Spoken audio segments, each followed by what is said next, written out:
నమస్కారం, welcome to my channel సువార్త kitchen 150. నా గురించి కొంచెం పసుపు వేసుకుందామండి. దీంట్లో కొద్దిగా పసుపు,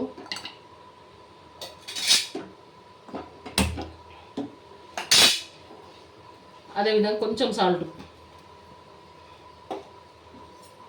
వేసి కలుపుదాము. రొయ్యల నుంచి వాటర్ వస్తుంది కదండి, ఆ వాటర్ తోటి ఇది మంచిగా ఉడకాలి.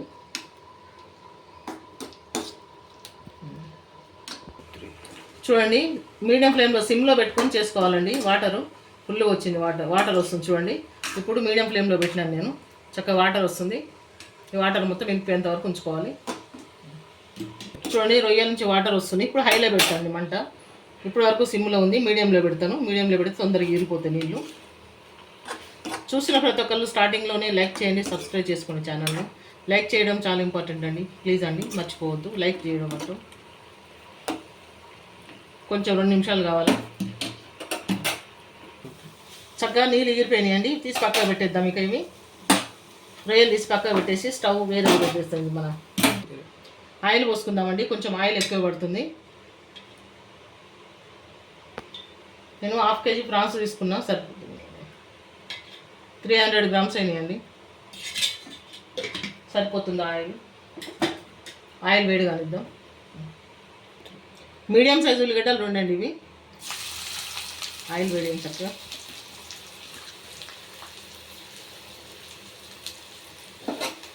కొంచెము కలర్ మారేంత వరకు వేసుకుందాం.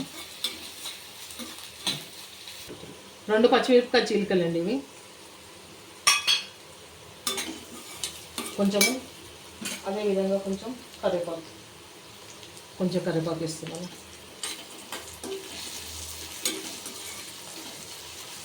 కొంచెము ఉల్లిగడ్డలు ఎరగేంత వరకు కలుపుకుందామండి.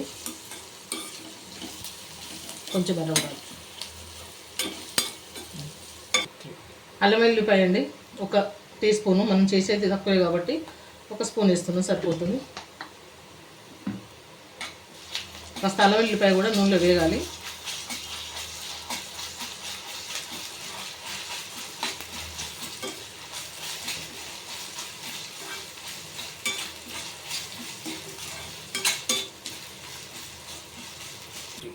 పసుపు వేసుకుందామండి. ఇందులో మనం రొయ్యల్లో వేసినాం పసుపు, ఉప్పు పసుపు వేసినాం కాబట్టి కొంచెం వేసినాను.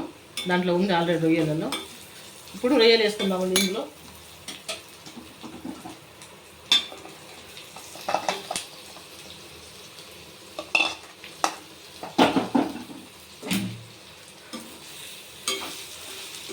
కొంచెం మీడియం ఫ్లేమ్లో పెట్టుకోవాలి. ఇప్పుడు ఇట్లా కలుపుకోవాలి చక్కగా.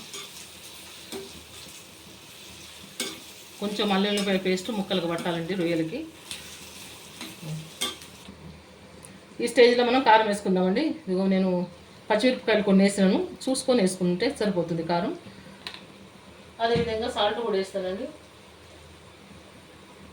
మనం రొయ్యలలో కొంచెం వేసినాము, ఇప్పుడు కొంచెం వేస్తున్నాను. చాలా కొద్ది వేసుకోవచ్చు. 1 by 1 అన్నీ వేసేస్తానండి.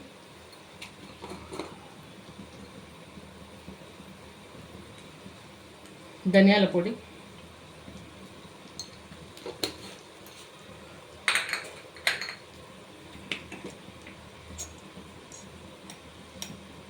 జీలకర్ర పొడి, చక్కగా కలిపేద్దాం. ఇప్పుడు కొద్దిసేపు మూత పెట్టి చక్కగా మగ్గనియాలండి. మగ్గితే మనం వేసిన మసాలాలు, ఉప్పు, కారం ముక్కకు పడుతుంది. ఈ విధంగా కలుపుకొని పెట్టేసుకొని సరిపోతుంది. మూత పెట్టేస్తాను కొద్దిసేపు, 2 నిమిషాలు చూద్దామండి. కొంచెం అండి 1 స్పూన్ అంత చింతపండు పోస్తున్నాం దీంట్లో, 1 స్పూన్ అంతే.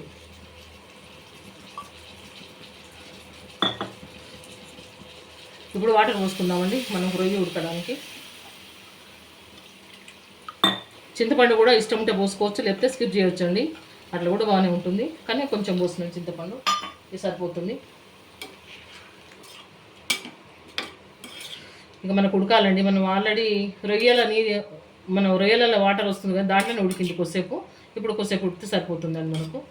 కొంచెం పోస్తాం, 1 చుక్క చాలు. కొంచెం కొత్తిమీర వేద్దామండి ఇదే స్టేజ్లో, తర్వాత మళ్ళీ కొంచెం వేద్దాం.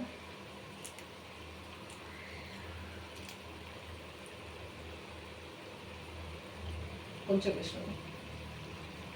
ఇప్పుడు మీడియం ఫ్లేమ్లో పెట్టుకొని ఉడికించుకోవాలండి, బాగుంటుంది. ఇప్పుడు ఉప్పు కారం చూసుకోవాలి. ఈ స్టేజ్లో ఉప్పు కారం చూసుకొని మనకు ఉప్పు సరిపోకపోయినా కారం సరిపోకపోయినా వేసుకోవచ్చు చక్కగా. మూత పెట్టేస్తానండి, మీడియం ఫ్లేమ్లో పెట్టేస్తాను. ఇక చూద్దామండి కర్రీ చక్కగా ఉడుకుపట్టింది. కొంచెం గరం మసాలా ఇద్దామండి దీంట్లో. ఇంట్లో వేసుకున్న గరం మసాలా చాలా తక్కువ వేసిందండి. గరం మసాలా మనం చేసేది కొంచెమే కాబట్టి కొంచెం వేసాను.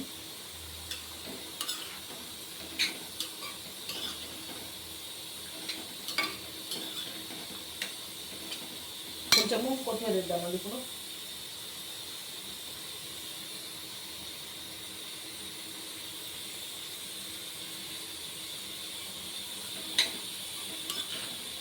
కొంచెం అండి, ఒక్క నిమిషం ఉంచుతాం.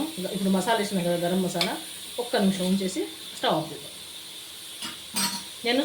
నేను చూసినండి ఉప్పు కారం నాకైతే కరెక్ట్ సరిపోయింది. నేను వేసినది మాకైతే సరిపోతుంది అన్నమాట. మీరు కూడా చూసుకొని వేసుకోండి. ఒక్క నిమిషం ఉంచుదాం ఇట్లా మూత పెట్టి చూద్దామండి. చక్కగా మనకు ఉడికిందండి. మీకు ముక్క కూడా వేసిస్తాను.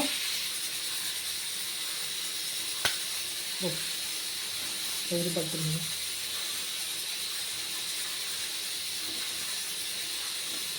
ఇదిగోండి చక్కగా మనకు ముక్కలు ఇంకా ఉడికితే గట్టిగా అయిపోతుందండి. రొయ్య మనకు సరిపోతుంది. ఇంతకంటే ఎక్కువ ఉడికితే గట్టిగా అవుతుంది. చూస్తున్న ప్రతి ఒక్కరు లైక్ చేయండి, సబ్స్క్రైబ్ చేసుకోండి ఛానల్ని. ఇక ఉంటానండి, నెక్స్ట్ వీడియోలో కలుసుకుందాం. మూత పెట్టేస్తానండి. ఇక అయిపోయింది మన కర్రీ.